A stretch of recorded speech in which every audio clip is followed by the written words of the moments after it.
everyone. I'm Laine with ALPS Insurance, and welcome to the ALPS in Brief podcast. Today we'll be talking to ALPS COO Chris Newbold about wellness and ALPS's new Solo Attorney Wellness Trends Report. Hi, Chris. Thanks for joining me today. Hey, thanks, Rio. Thanks for having me. Yeah, absolutely. So I'd like to start with maybe giving you a chance to introduce yourself to our audience, a little bit about who you are and what you do at ALPS. Yeah, I'm Chris Newbold. I'm the Chief Operating Officer of ALPS. And one of my great passions, I think, in terms of giving back to the profession has been thinking about the notion of attorney wellness. And not just attorney wellness, but well-being in law more broadly. And that's given me the opportunity to really kind of think about how the legal profession is structured, what people are looking for, where perhaps we're missing the mark, and then thinking about kind of the systemic reasons why. I think a lot of lawyers today are struggling in terms of their selection of a profession in which they're not necessarily finding the professional satisfaction that they may have sought when they went into law school. Yeah, absolutely. And I think as we all know, the concept of wellness and taking care of yourself as a lawyer is relatively new. Up until recently, there was a lot of stigma around that. So it's excellent that we actually get a chance to talk about that and are starting to see kind of good work and traction as far as that's concerned. Yeah, so, and the movement, the attorney well-being movement is almost about 10 years old now in terms of kind of a groundbreaking report coming out that stimulated a lot of thought in legal circles around where is this profession, where does it need to go, and then thinking strategically about that. And again, I've been really fortunate to be at the epicenter of a lot of those conversations in terms of convening groups, convening stakeholders, thinking about research and other things that we can do to kind of document where is the profession and where does it need to go so that we're attracting more people into the profession and not seeing more people exit the profession. Mm-hmm. Yeah, absolutely. And so speaking of groundbreaking reports, we're going to be talking about ALPS's Solo Attorney Wellness Trends Report, which you have really spearheaded an effort in gathering important data and information about wellness as it relates to solo attorneys. So before we dive in to that, I'd like to kind of explore your history in the wellness space. And now you've been a proponent for well-being in law, and you've done a lot of work with the Institute for Wellbeing in Law for some time now. So tell me kind of how you got here and why this is something that really resonates with you. Yeah, I think one of the things that, thinking back on my experiences, one of the things that we were really kind of looking to do is to understand. I went to a small law school with 75 students, and everybody was very excited, I think, about going to law school. Yet, now that I'm out of law school for more than 20 years, the number of folks who have actually kind of reflected and said, I really am proud of my decision, and I've really enjoyed practicing law, a lot lower than I think that you would obviously think. And so I think there was an expectations gap between what people thought versus the reality. And I think one of the things that again, I started to kind of lean in on the subject, wrote part of the section for the groundbreaking report, spent 3 years as the co-chair of the National Task Force on Lawyer Wellbeing, and then we parlayed that into creating the Institute for Wellbeing in Law, which is something that is really kind of the preeminent think tank in the lawyer wellbeing space. And so that organization continues to work to kind of elevate the nature of discussion in legal circles about where this particular issue sits and where we need to go. Right. And just for our audience at home, the kind of initial report that you're referring to was produced by the ABA. Is that? It was actually not. Wow. It was actually produced by a kind of a consortium of groups that were really interested in it.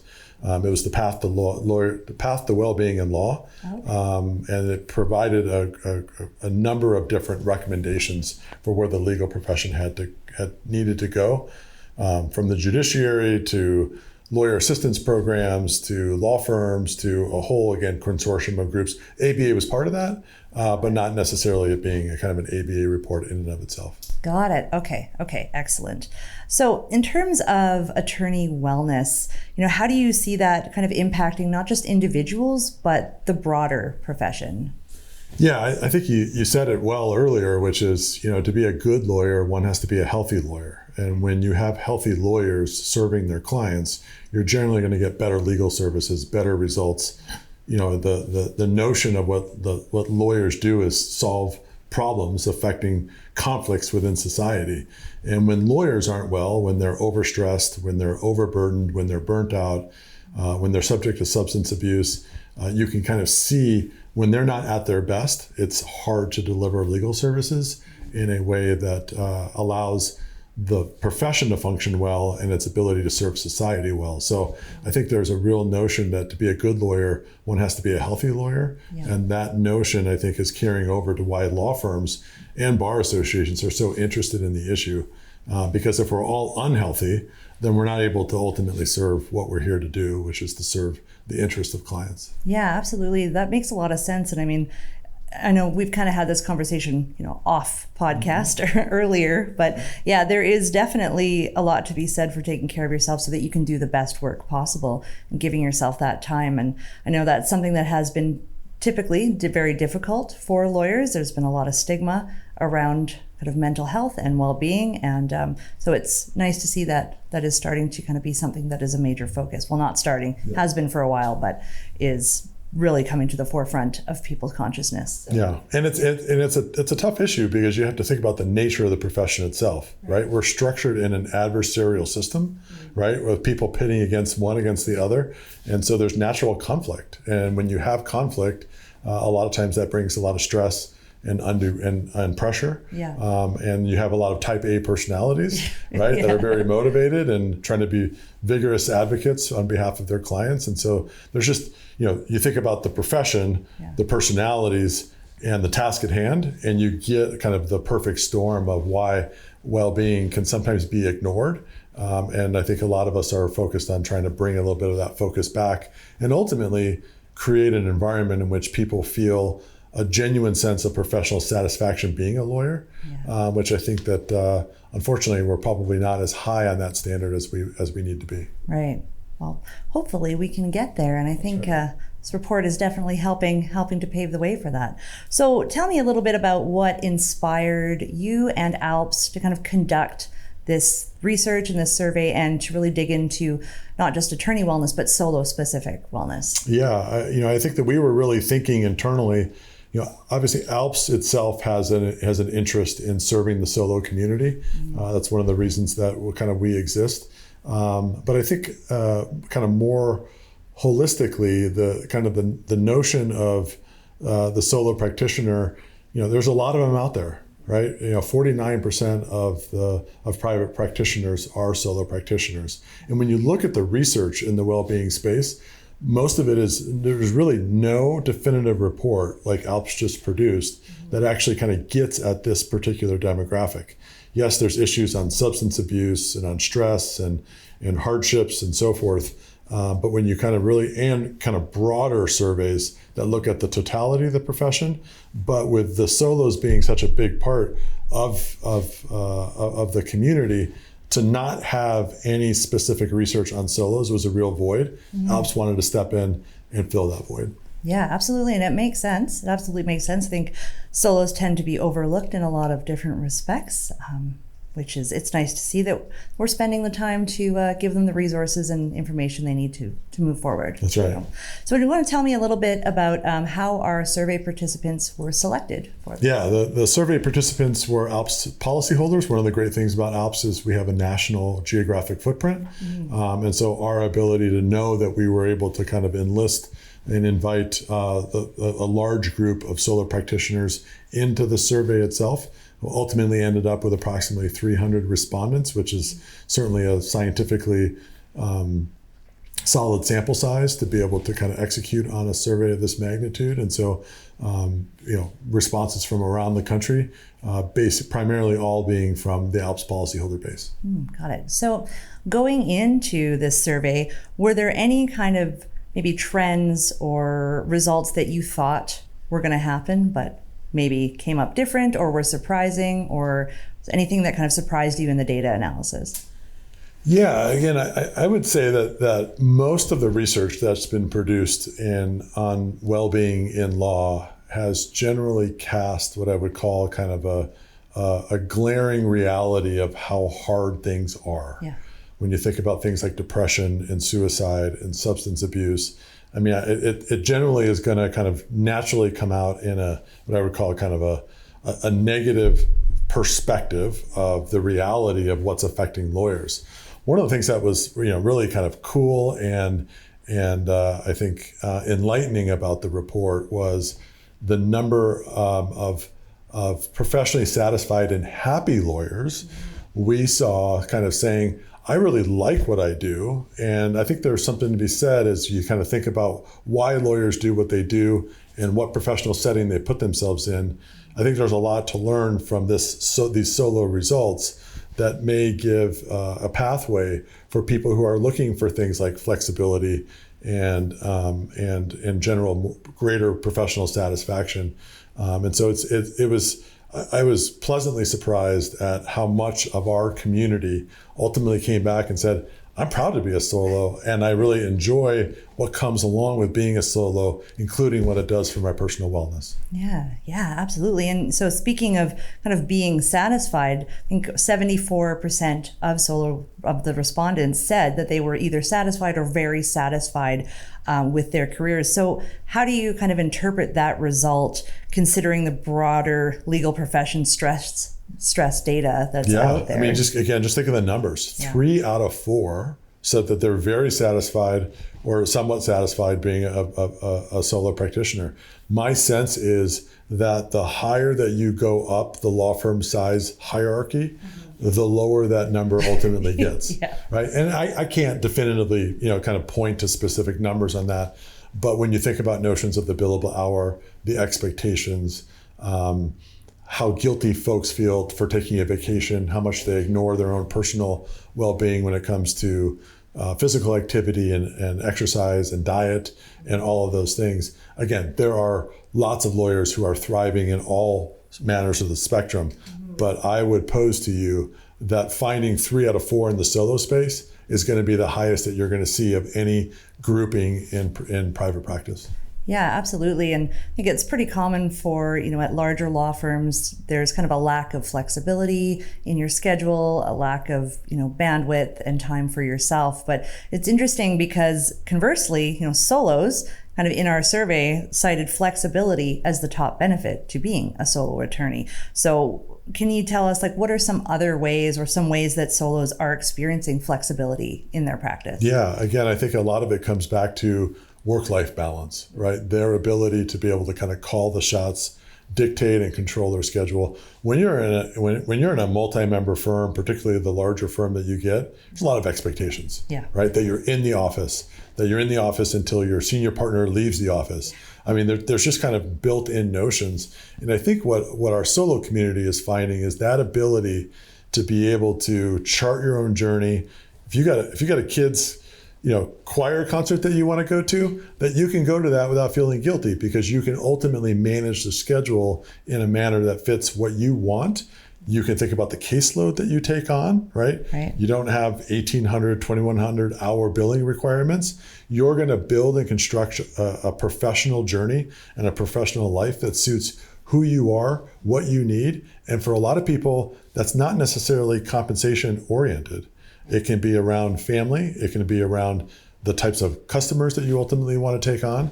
You have the ability to say, I'll take that customer, but not that customer, right? So I think there's a lot of notion of autonomy and ability to set the direction of where you want your professional life to go. And I think that's pretty exciting for folks that we found in the survey. Yeah, absolutely. And do you think that's something that a lot of people who are considering going off on their own and becoming solos would even think about that is an option for them? I mean, do you think that flexibility is something that they would even be like, oh yeah, actually that is an option? I think it's absolutely calculated. And I think the reason that we know that is oftentimes people who become solos have started their career in a different capacity.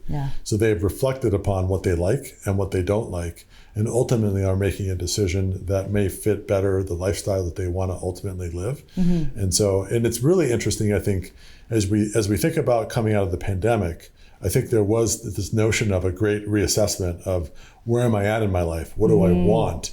And a lot of, I think, lawyers, I have a tendency to believe that there are more lawyers coming into the small firm space because they want more of that autonomy. They've learned, again, some of the pressures and some of the stigmas and other things that they haven't found particularly appealing. And so more folks, I think, are naturally kind of gravitating to taking control of that, and then focusing on the things that they want to prioritize in life, both personally and professionally. Yeah, absolutely. Which is a pretty empowering thing, to be able to have that influence over your own kind of career, and for lack of a better term, your destiny. But I should also say it's scary. Yes. Right? There's a lot of risk in that value proposition, because there's and we know that among solos, it's among the more transient of populations. Mm-hmm. And not everybody can go out and hang up a shingle, right? And do that. But again, I think the ones that are really kind of thoughtful about, I've been in practice for 10 years, I'm looking for this, generally when they make that decision, I think that they are finding that it's the right decision for them. But it does take some conviction and some courage, frankly, to kind of take a bet on yourself. But I think that those who are doing it are finding that the rewards of taking that risk are outpacing the risks of failure and otherwise. Yeah, absolutely. And kind of along the same vein, I mean, something that I thought was really interesting about this survey, and that I think would also be a risk, is the risk of being lonely. Yeah. I mean, particularly if you're going from a larger firm and you've got lots of coworkers and support staff, other folks around. So I would assume that a lot of solo lawyers would have said, yes, I experience a lot of loneliness. But interestingly enough, most respondents in the survey said that they actually don't experience much loneliness. And so I'm really curious to know, why do you think that is? I mean, I think a lot of it has to do with the stage of career that some of those solos may be in, right? Mm-hmm. If you had to hang up your shingle right out of law school, mm-hmm. and you didn't have a good connection base within the legal community already, I think that would be difficult, right? But if you've been out 15 years, you've met people, you've litigated cases against other people, you've referred cases or had cases referred to you. Mm-hmm. And so your network of people that you know other solos. Yeah. You can reach out to other solos, go grab a cup of coffee. And then I think they're also garnering support from their families and their spouses and other entities. It does get a little bit challenging when you don't have that person down the office that you can kind of knock on their door and say, I'm struggling with this particular set of facts or circumstances or this relationship.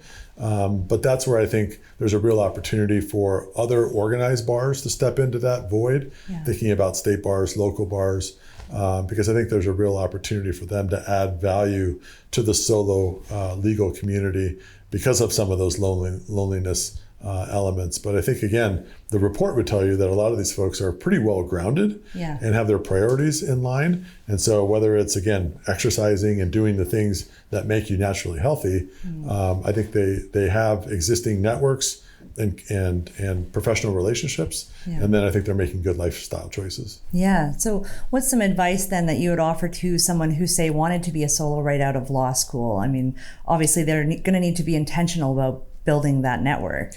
Meet people. Go to local bar meetings, introduce yourself, talk about who you are, seek advice. Right. I think one of the great things that you can do in life when you don't know a whole lot is ask other people who've been doing it a long time. Right. And that notion of being able to seek advice, you'd be surprised by seeking the advice of others, how much natural stuff kind of comes back to you in terms of other referrals down the road. So again, get out there, network, shake some hands. I know a lot of folks like to just kind of hunker down in an office in this day and age. I think that's the wrong move if you're going out there and trying to build a firm from scratch. I think you got to get out there, tell people what you're doing, invite people to coffee, seek that advice, and I think you'll set yourself up for success. Yeah, that's fantastic. And I think I would also add to that, I mean, don't be shy, and it's okay to not know the answer to something. You're not born knowing everything, and there's definitely another professional out there who has probably asked themselves the same question or handled the same issue. So and on a representation side of things, you can actually also ask them to be a co-counsel on the case. Like, you can share cases. You can obviously, if it's above what you've done or the sophistication level, you can refer to them. You can participate in kind of watching how that all kind of goes. But again, it's that notion of being a lifelong learner and understanding how you can benefit by watching others and seeking the counsel of others. Yeah. So let's kind of shift our focus a little now to the topic of burnout. Now, this is something that is very common amongst attorneys. And 44% of our respondents said that they had experienced occupational burnout at some point. But also though, they reported high levels of satisfaction, as we discussed earlier. So, how do you reconcile those two things? I mean, you've experienced burnout, but you're also very satisfied. How do we get there? Yeah. Representing clients and knowing that you have the livelihood of others depending upon your ability to get to solutions, stressful. Yes. Right? Yeah. It's just stressful work. Being a lawyer can be stressful. You think about appearing in front of a judge, conducting a deposition, drafting a complex transaction. There's a lot that can be riding. Sometimes millions of dollars can be riding on your crafting the right type of a transactional document. And so I think the notion of burnout is, I would also kind of put it in this way, that you're going to see peaks and valleys in terms of law practice. Sometimes you're all in on a trial, right? And then you kind of crash, and then everything kind of level sets. And sometimes it's not as busy, right? And so, again, I think as with most professions, there are going to be fluctuations in the level of stress and anxiety that's created by the workload. And that's where I think some of the coping techniques of how are you dealing with that at those times of burnout becomes so important for you to not go further down in that hole, but to kind of maintain a healthy equilibrium that allows you to be your best professional self. Yeah, absolutely. And I think that's really kind of ties back to the notion of flexibility too. If you're finding that your workload is such that you cannot, it's just overwhelming and it can't be managed, well, then there's an opportunity to maybe pull back and reassess and adjust. But you got to be really self-reflective, I think, to be able to do that. Because I do think one of the great stressors of a solo practitioner, it would be taking on too much that you can handle. Right. We'd obviously, from a malpractice perspective, of caution that, right? Because again, one of the great benefits is you don't have to take on all clients. Again, at some point in your career, you're going to have to take on clients because you need the revenue to be able to do that. But that kind of the notion of really kind of being thoughtful about your caseload and what's the right amount of caseload relative to what you can handle, you got to be self-reflective of being able to judge that well. Yeah, and I think our survey respondents were definitely reflective because they did cite workload as kind of the top stressor. So I think aside from self-reflection and being aware of your workload, technology is probably also a good option to help. What are some ways that technology could maybe support with some of those administrative tasks, those things that contribute to a heightened workload? Yeah, I think one of the realities of solo practitioners is sometimes what they really love doing is lawyering and not necessarily running the business. Right. And the reality is when you open up a solo practice, you are also running a business. And I think we're fortunate that we're picking up more and more tailwind of technology being an important asset that allows lawyers to do what they love and to rely on technology for the administration of the firm itself. And so, and that's also reducing the cost of entry into the solo space. There used to be a time where you had to go hire a full-time paralegal, right, to be part of your staff as well. But if you could take out a $60,000 to $80,000 expense reliance of technology, we haven't even talked about artificial intelligence yet. And some of the kind of cautious optimism that technology and AI may be, again, allowing more people to do what they love most, which is lawyering, and doing what they least love about lawyering and pushing that toward artificial intelligence and the leveraging of technology and case management systems that I think continue to get better and better and better, which allows, those used to be the domains for larger firms, that they always had all the riches of technology. Now you see almost the democratization of technology coming into the small space, which opens up more opportunity for more people to come into the space. Absolutely. And more opportunity for flexibility in your practice. That's right. And structuring your time. That's right. And efficiency. Yes. Right? And collecting on your billable hours as opposed to writing those off. Again, when you think about the law practice management systems, they're getting better and better at tracking what are you billing, what are you not billing, what are the causation elements of that, and really feeling like technology is reducing the barriers inherent in people wanting to pursue these types of solo practitioner careers. And, speaking of folks kind of moving towards the solo space, I mean, you have a theory that people are kind of in larger numbers leaving big law and shifting into solo practice. So what do you think is driving that migration? I would say two things. Again, I think the pandemic was an important kind of demarcation point for a lot of lawyers to say, what am I doing, right? Am I genuinely happy or professionally satisfied in practicing law? Mm-hmm. And for those who answered negatively, I think that they've thought about, maybe I should take my career in a different direction. Yeah. And so I think one path to do that would be thinking about a solo practice career. The second is again, that seeking of flexibility and work-life balance. Mm-hmm. More and more of us are thinking about considerations like family, parenting time, spouse time, vacation time, and living a well-rounded life where historically, for a lot of lawyers, being a lawyer was being a lawyer 24/7, right? That came at a lot of consequence, I think, to relationships and so forth. And so when people, again, think about, I think one of the real interesting elements is the generational realities of what law students are now coming out and saying, and what questions they're asking in their interviews as they think about where they want to go to work. Mm-hmm. And they're asking about, tell me about the wellness commitment of this firm in terms of me being a well-rounded person. That didn't used to be the case, right? Yeah. And so they are thinking about things like flexibility, and that may come, many firms pay large dollar amounts to associates to come into that firm, but I think that's becoming more and more of is that exactly what I want? Am I chasing compensation or am I chasing quality of life? Most people would want both, so I think that there is a right balance.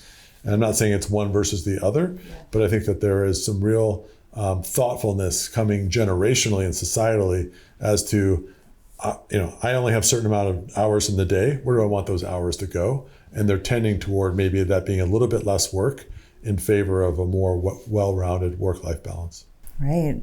And it's interesting because, that is definitely reflected in the survey. I mean, solos tend to be much more proactive about their physical health, about their sleep schedules, taking regular breaks, et cetera. And that's certainly not the case as far as the broader legal community goes. So other than, say, generational kind of considerations, why do you think solos tend to be much more proactive when taking care of their health? Again, I think they have a keener sense of probably who they are and what they're looking for. Again, they probably have experienced some things that have caused them to migrate to wanting to do something different.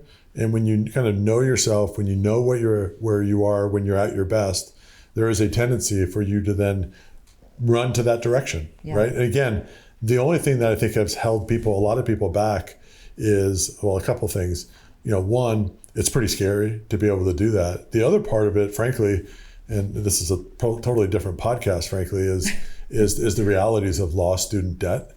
And how many people feel boxed into a career that they generally don't love because they have to pay law school debts that had them come out of law school with over $100,000 of debt. Yes. And they don't feel like they can take that bet on themselves because they're nervous about the obligations they have in terms of law school debt repayment.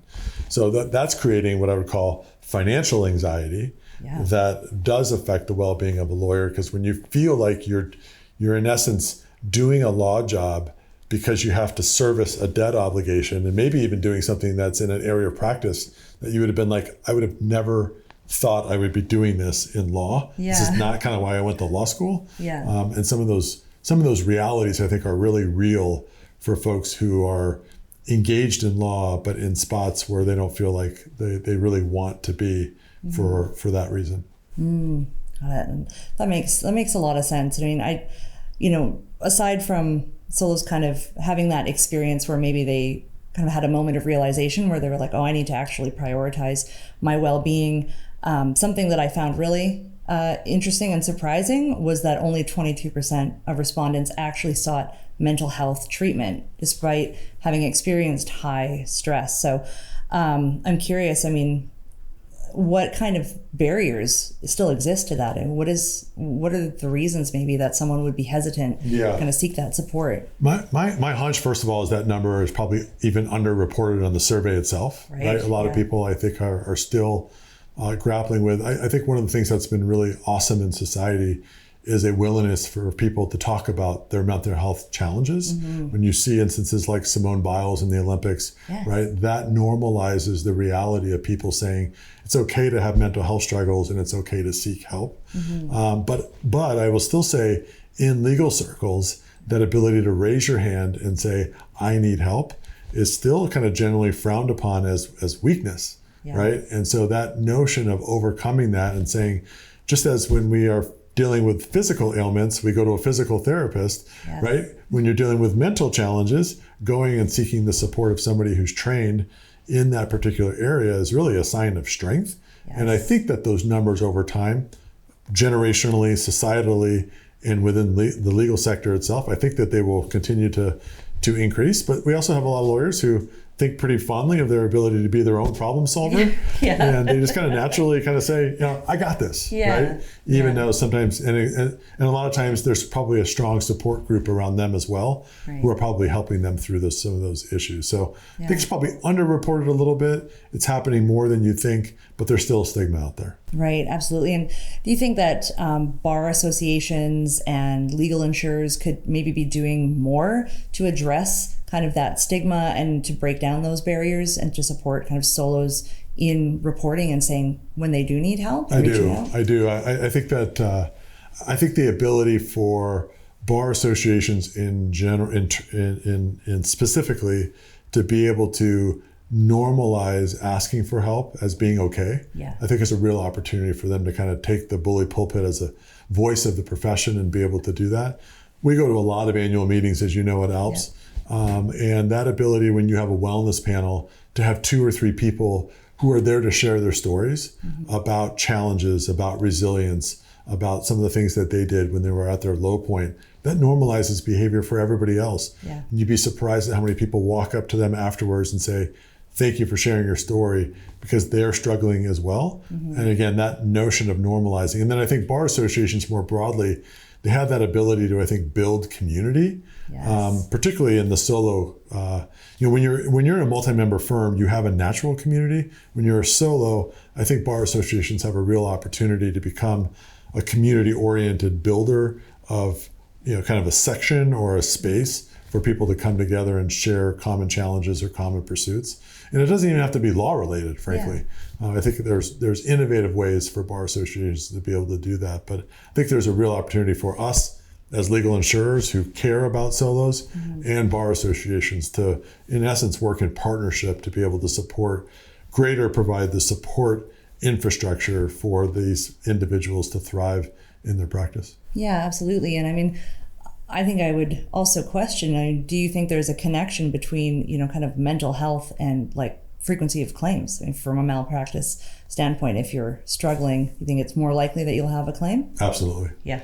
I mean, because when you begin a spiral, when you move into a depressed mode, when the stress and anxiety is too much, you're not on your game, right? When you're not on your game, you miss the statute of limitations. You don't do a conflict check. You don't do some of the things that healthy lawyers are kind of naturally doing.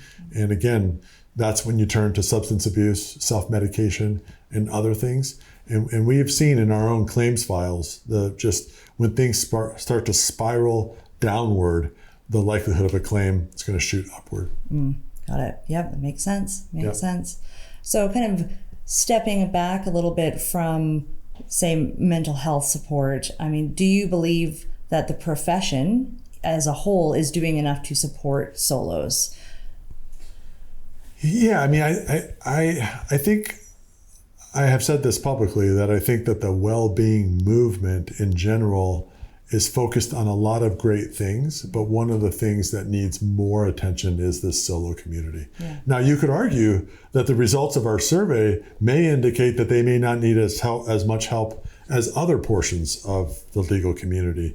But again, I think that there are notions of a lot of people out there practicing law, perhaps on the lonely scale, workload, burnout, and stress because of the nature of the job, who have a greater not likelihood, but propensity to find themselves in a struggling spot more quickly without infrastructure support underneath them or a safety net. And so I think again, state bars are thinking about that more and more. But I'm cautiously optimistic that with technology, with greater discussion, with reduced stigmatization on a variety of these types of issues, that you will start to see, hopefully, these numbers continue to kind of go in a positive direction. Yeah. But because I think, again, when you set the baseline for the profession, it's generally a negative story. I think this is an indication of where our profession can go if we kind of take some of what people are looking for and embrace that from a flexity and work-life balance perspective. Yeah. So kind of based on the findings and the somewhat surprising findings of the reports, what is some advice that you would offer to someone considering solo practice? Yeah, do your research, talk to folks who are already engaged in it, understand the challenges before you decide to take that jump. Again, there are fewer and fewer barriers that I think are natural impediments for people wanting to take that jump. But know what they are, be aware of what they are, try to mitigate those, and then go out and find more community within your network. And I think, again, I'm optimistic in this particular space that people will find what they're looking for and generally reflect on their legal career and say, moving into becoming a solo practitioner was the best thing I ever did. Yeah. And we hear that story time and time again. We heard it in the anecdotal comments in the survey, that people are genuinely finding their groove as opposed to leaving the profession, which is a net brain drain, and we need more lawyers to fill that. Staying in the profession allows the profession to grow. As the profession grows, you can meet more and more of society's needs from a problem-solving perspective. And we know that there are a lot of needs out there that generally go unmet. Yeah, absolutely. Well, that's a fantastic advice. So just to kind of wrap it up, I'm curious to know, what are some trends that you think that we'll see over the next 5 years? So if we were to do this survey again in 5 years, do you think there's anything that would continue? Do you think there's new things that would emerge? What are your thoughts? Yeah, I think the circumstances are right. Societally, we're talking about mental health more. Generationally, folks are being raised in a way in which they're paying more attention to those types of things. And with technology coming, artificial intelligence coming, I think that I'm excited about the prospects for people who want to pursue a solo career, having the means, the willingness, and the courage to naturally kind of go in that direction. Is it going to work out for everybody? No, right? But how much will you learn about yourself knowing that you have this great, valuable law degree, that your passion is helping people, and that you can do that in a way that doesn't have you bill your time necessarily in 8-minute increments and feel like you're giving up, a lot of the things that I think a lot of lawyers struggle with. And generally, my greatest fear is that people go to law school and ultimately find that they regret the decision that they made. I speak in front of a lot of annual bar meetings. There could be 500 people in the room. I'll ask a very simple question. If your son or daughter came to you and said, should I go to law school? Would you advise for them to go? And generally speaking, less than half of the room will raise their hand. And that's a shame. That is a shame. That indicates that there are systemic issues that people are sitting there going, I regret the decision that I made. And I'm optimistic that through this discussion, through these types of reports and the findings, that we can find a better way for people to thrive and really enjoy being a private practitioner in the legal profession. Awesome. Well, I really hope that is the case, because we need all the lawyers we can get, really. Yeah, and one of the things, again, what happens with lawyers who are unhappy is they do generally leave the profession. The numbers are pretty staggering. The number of women lawyers who have left the profession, even though they make up more than half the law school classes, right? Again, you talk about issues of flexibility, acceptance, inclusivity. There's some real devastating impacts on the profession's ability to serve the legal needs of the country when we haven't set up the construct for people to thrive. And so I'm most excited about how do we identify those, address those, and then create an environment in which professional satisfaction is where people generally sit there and say, I'm really proud to be a lawyer, and I don't regret being a lawyer. I'm actually proud to be in this space and the work that I can do to help other people. Yeah. Proud and satisfied. That's right. What we're going for. Great. Well, thanks so much for taking time to sit down with me and talk about this survey and the trends report, Chris. Thanks. Really appreciate it. It's always great to hear your insights. It was fun. Yeah. Thank you so much. All right. Thank you so much, everybody, for joining us. We'll see you next time on the ALPS In Brief podcast.